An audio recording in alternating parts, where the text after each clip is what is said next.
message come up on your screen. And there we go. So, firstly, just wanted to thank you all for coming along this morning. I realised that this is sort of like a fairly early morning thing. So what I tend to do with these kind of things is just give a little bit of an overview of what we're wanting to do. So a lot of what I do is really around business development and helping business owners grow their business and doing a bit of personal development with them, and essentially supporting them to, give them the opportunity to implement skills that are going to help them grow their business. And obviously, a significant part of that really is sales. So today's session really is around the basis of active listening. So what it's about really for me is about trying to give people that positive impact when they're during their sales conversations, and how they can have better sales conversations with people.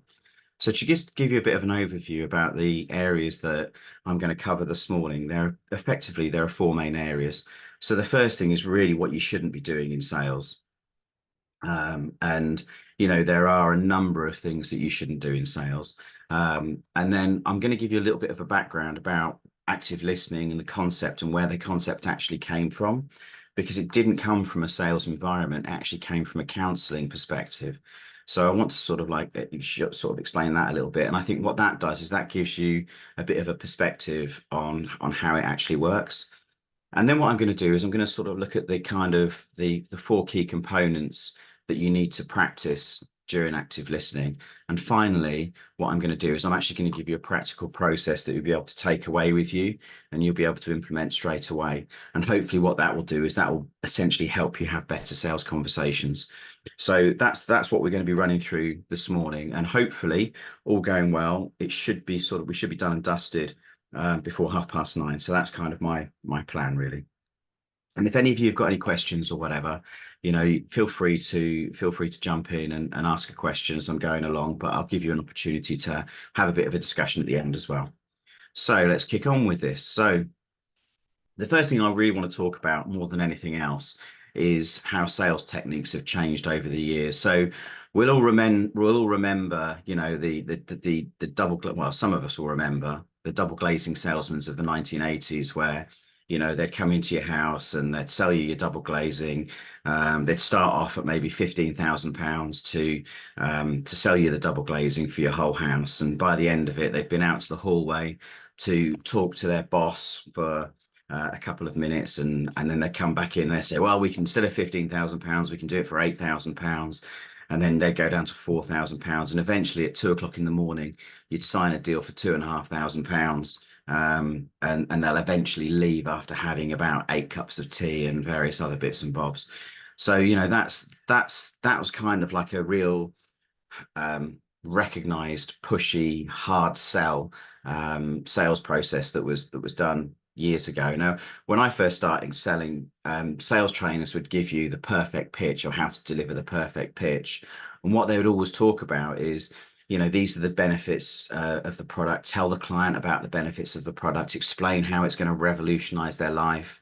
And really, they would sort of like deliver their sales pitch. They would deliver the price, and then they would stop talking.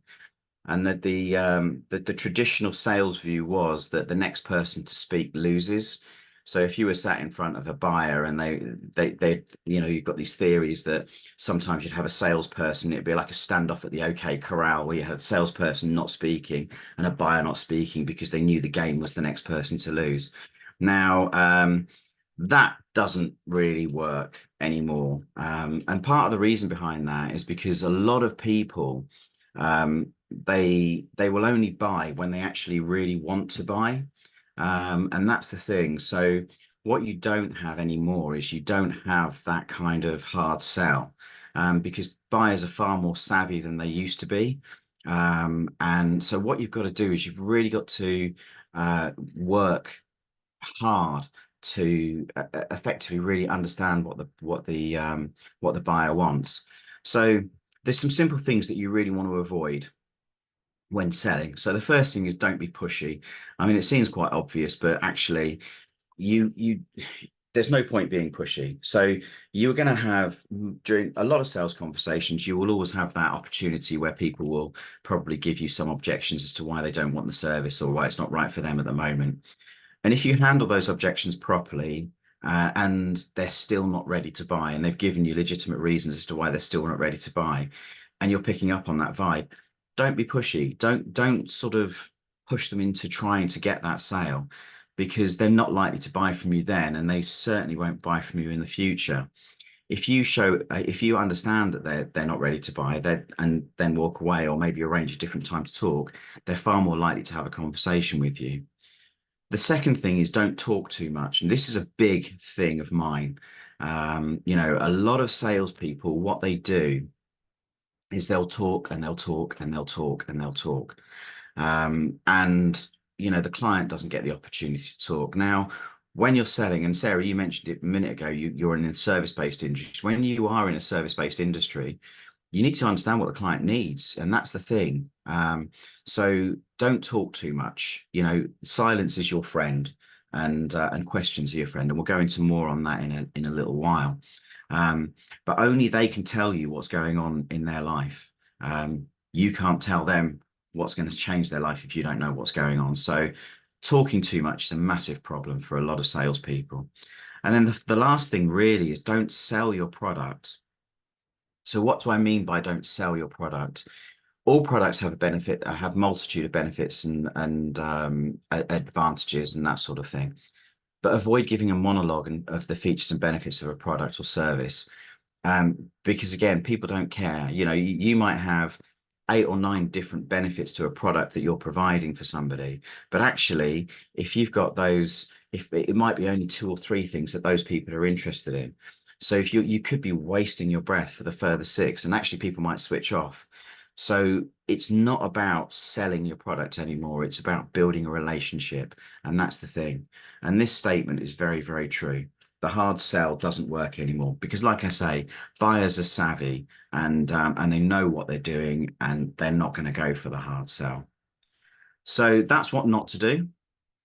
And firstly, it's really important, I think, for me to explain the origins of where this active listening concept comes from. So it was originally came in human psychology in the 50s. So we're looking at 70 years ago now. And it was developed by 2 gentlemen, this fella here, Carl Rogers, and this fella here, Richard Farson. So they were some noted psychologists, and what they did was they basically looked at the counselling, I suppose, would you call it an industry, or the field is probably a better way of describing it. But they looked at the counselling side of things, and they noticed that successful counsellors all exhibited 5 key skills. And these 5 key skills were these here.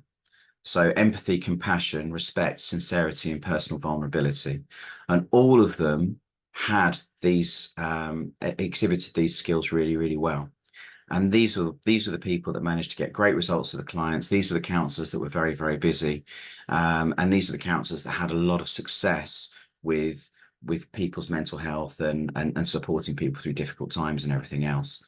So what they did is Rogers and Farson coined the phrase active listening as an incredible relationship builder. Now, that's where it moves into the whole sales side of things, because sales is all about relationships. As I've said to you previously on the previous slide, with sales, you can't do this hard sell and just go in there and bamboozle people with a load of information and everything else. You actually have to really build a relationship with somebody. So because of that relationship building element to what you're doing, that's why you'd use this active listening. So active listening really is when you don't only hear what someone says, but you also attune to their thoughts and their feelings. And that was kind of the definition that that Farson and Rogers came up with. So that's the history lesson over. And I wanted to give you that as a little bit of an understanding of where it all comes from. So really what you want to do then is there are 5 key principles, that using those 5 key principles to help you attune to the thoughts of the people you're talking to. Active listening basically requires the listener to be fully present and attentive and responsive to basically the person, the prospect, the subject, whoever is in front of them. What it does is it helps build trust and rapport with the clients. So when the clients feel heard, they are much more likely to be understood, and they're more likely to open up about their concerns and their needs because they're sat in front of somebody who really gets what they're saying. So, and we all know that with sales, it's about the understanding that the needs of the client. And that's the objective here. It's to understand and relate to the needs of that particular client. And that's why we're doing this. When you know their needs, you can then provide them with a tailored solution that fits their problem. And what I'll do is at the end of this, I'll give you an example of somebody I was talking to who actually does this very, very, very well.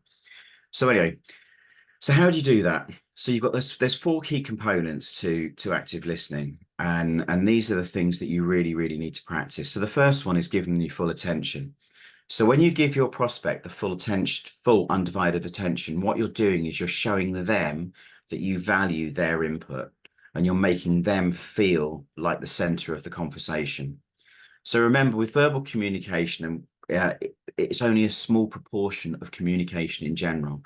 And I think I've seen statistics saying that verbal communication is only 7% of the whole communication process. So things like visual cues, body language, emotion, intonation in their voice, all of those sorts of things are additional things that go with communication.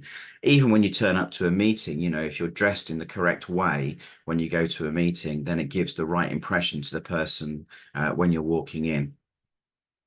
The second thing that you need is empathy. So make a conscious decision to comprehend exactly what your prospects challenges are, you know, understand their emotions, understand the results that they want to achieve. And you want to try and connect with them on an emotional level. I'll tell you how to do that in a little while. But the other thing as well is provide them with relevant feedback. So providing relevant feedback basically shows that you've understood their message. And you can do that really by paraphrasing what they're telling you, summarizing their needs, asking them to clarify their questions, asking clarifying questions, sorry, delving deeper into what they're actually doing. So again, you're creating an engaging conversation rather than a one-way conversation. And it's the prospect that does most of the talking. It's not the salesperson or the person that's trying to sell. And then the last thing as well is retaining key information. So it seems common sense, right? Retain key information. Of course, you're going to have to retain key information. That's the whole point of doing this. But actually, there are different ways that you can do that, and there are different ways that you can exhibit your retaining key information. So, for example, making notes basically enables you to physically demonstrate that you're interested. It might be that the notes you're making are very, very small, but if you're sat there with a notepad in front of you and you're writing the occasional thing down, a trigger word or something like that, what that will do is that will help jog your memory when you need to ask a conversation about something that they've said. It also helps you to build a comprehensive picture of their requirements, so you can use that when it's coming to providing them with a solution at a later date. So they're kind of like the four key components of active listening. And now this is the process, and this is the process that you can take away with you, and then you can implement this straight away. And like I say, in a minute, I'll give you an example of exactly a client that I've been talking to who does this fantastically well. So the first thing is you've got to prepare for the conversation. Now, when I say prepare for the conversation, do your research before you meet with them. Understand their industry, understand the challenges that that industry particularly faces, understand their goals. You can find all that out a lot of the time by looking on their website. You can find that out by looking on their social media profiles. I know you love LinkedIn, Paul, but that's a great source for finding out what people like. You can also look at setting clear objectives for yourself for that conversation. What do you want to achieve out of this conversation? Are you looking to have a secondary conversation with them? Are you looking to arrange an appointment where you go to meet them? Are you looking to actually close a deal there and then? Are you looking to actually provide them with a quote? Everything you do in business needs to have an objective. I don't care what it is you do. It always, regardless of the discipline that you're doing, there has to be some kind of objective. So know what your objective is in this. Create a positive environment. So choose a quiet, comfortable space for the conversation, free from distractions. That could be a coffee shop, that could be a quiet meeting room, that could be anything. And begin the meeting with kind of a bit of friendly small talk, maybe talk about the family, maybe talk about the sport, maybe talk about music, whatever it is, wherever that common ground lies, but create a friendly and relaxed environment, because what you want is you're wanting people to open up and talk to you properly. Show real, genuine interest in what they're talking about. Uh, don't fake it, because if you fake it, people notice. So use open body language, maintain eye contact, nod in agreement, lean forward slightly and show that engagement. Your body language is absolutely crucial for you connecting with that individual. Some people use a mirroring technique, which when you're actually empathizing with people, you naturally mirror their sort of their body language yourself, and that's something that some people use as a way to connect with people. But this is really about connecting with them, and then start the conversation with open-ended questions. So open-ended questions are questions that start with 6 words: what, hi, wow, what, hi, how, who, where, and when. So when with those 6 words, if you start a conversation with any, or ask a question with any of those 6 words, you can't answer those questions with the answer yes or no. So for example, what can you tell me about the challenges you're facing within your current system? So they have to say, they can't answer that question with a yes or a no. So that's the thing that you've got to do. Then you need to really listen actively to focus on what your prospect is saying. Avoid interrupting them or planning your response whilst they are talking. Pay attention to things like non-verbal cues, such as tone of voice, facial expressions, body language, things that can provide additional context to their words. This is where you can practice the empathy element to it. So understand the client's perspective and emotions and reflect on what they're saying by paraphrasing or summarizing their points. For example, so you're concerned about the scalability of your system. Would you say that's correct? Or what I'm hearing is you're concerned about the scalability of your current system.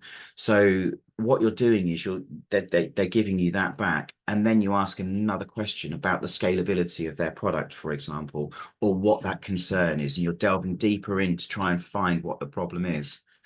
And the process that you can operate is basically by asking clarifying questions.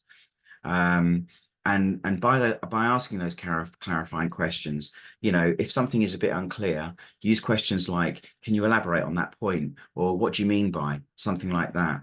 And what this does, it ensures your client is correctly understood, but it also shows that you're engaged and you're really interested in what they've got to say. Also, use silence. Silence in a sales environment, believe it or not, is probably your biggest asset, because what happens is when you're silent, what people do is they feel the need to fill that quietness and fill that silence. When they're filling that silence, they're going to be telling you more information about the things that you're particularly talking about. And that's so important.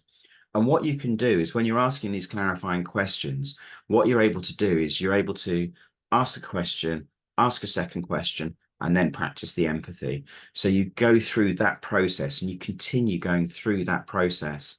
And what that's doing is that's getting you more and more information. They're telling you everything they need to tell you. And when you're making notes and you're taking notes on those questions, you can then go back, and when you provide your report or your solution or your pitch or whatever you want to call it, what you're doing is you're genuinely answering the needs specifically to that client. So provide some thoughtful responses. So once the client's finished speaking, take a moment before responding. It shows, what that does is that shows that you're taking their input really seriously. And the thing is with that, it's about really sort of being able to offer solutions, like I say, that are specifically tailored to their needs. Avoid giving generic responses. Show that you've listened by incorporating words that they may have used or phrases that they may have used previously in your replies to them. Again, it creates that connection. It creates that emotional response from them, that you know that they're talking to somebody who can really help them. And then the last thing is you summarize and confirm the understanding. So what I mean by that, at the end of the conversation, you summarize the key points that have been discussed, and that reinforces that you've listened and understood. You confirm the next steps and actions that you're going to take as well. So, for example, to recap our conversation, these are the challenges that I think you're really facing. And I know I can provide you with a solution that overcomes these challenges that would give you probably this kind of result. Is that the sort of thing that you're looking for? Brilliant. Okay. Well, what I'll do then is I'll go away, I'll create a proposal for you, and I'll have that to you by Friday. And on that proposal, it will give you a map of what will go on. And then you say something like, "I'll get that through to you on Friday. Would it be okay if we have a follow-up conversation on Tuesday of next week, for example, to give you a chance to have a look at the proposal that I've sent through?" It's really important that you have that follow-on booking organized. If you've done this part well and you're able to provide a quote well, people will be happy. They will want to talk to you because they know you can provide the solution, because you've told them you can provide a solution. And what they'll do is then be really happy to have that follow-up conversation. And that is so important. And so many people in sales, what they do is they send a quote through and then they forget about the client. So good practices when you're selling. Firstly, build relationships. Goes without saying, it's all about building a relationship with people that you're selling to. The second thing is listen. Listen intently to the person who you're hoping to sell to, because they will tell you much information that will help give you a very, very solid foundation to provide them with a proposal or a quote. Understand them, understand what their needs are, really, really understand it.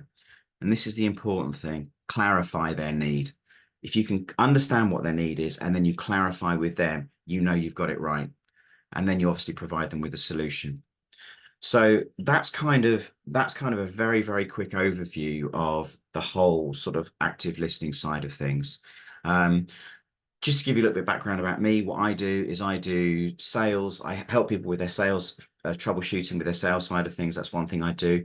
I also work with groups and work in a group environment, and helping micro business owners in a group environment. And lastly, I work one-to-one with people, and that's the kind of things that I do. So I just want to give you that.